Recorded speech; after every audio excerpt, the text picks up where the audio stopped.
ఆంధ్రప్రదేశ్ రాష్ట్రాన్ని ఆధ్యాత్మిక రాజధానిగా అభివృద్ధి చేయాలని ప్రభుత్వం కృషి చేస్తుందన్నారు ఏపీ దేవాదాయ శాఖ మంత్రి ఆనం రామనారాయణ రెడ్డి. తిరుమల శ్రీవారిని కుటుంబ సమేతంగా దర్శించుకుని మొక్కులు చెల్లించుకున్నారు మంత్రి ఆనం రామనారాయణ రెడ్డి. కూటమి పాలనలో అన్ని ఆలయాలు శోభాయమానంగా ఉన్నాయన్నారు.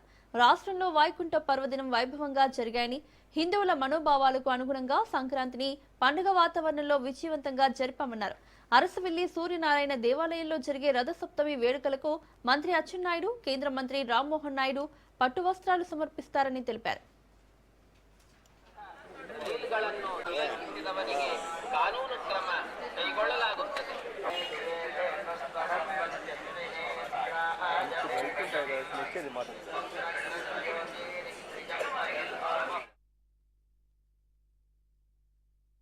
రాజధానిలో రేపు ఉదయంకంతా రాష్ట్ర ముఖ్యమంత్రి గారు తన యొక్క విదేశీ పర్యటన ముగించుకొని ఆంధ్రప్రదేశ్ రాష్ట్ర అభివృద్ధికి సంక్షేమం కోసం పెద్ద ఎత్తున పారిశ్రామిక దిగ్గజాలతో ఆయన సమావేశమై రావడం జరుగుతుంది.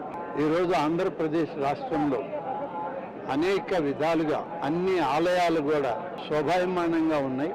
అన్ని ఆలయాల్లో కూడా ఈ కార్యక్రమాలు విజయవంతంగా సాగే విధంగా ఏర్పాట్లన్నీ కూడా చేస్తూ ఉన్నాం.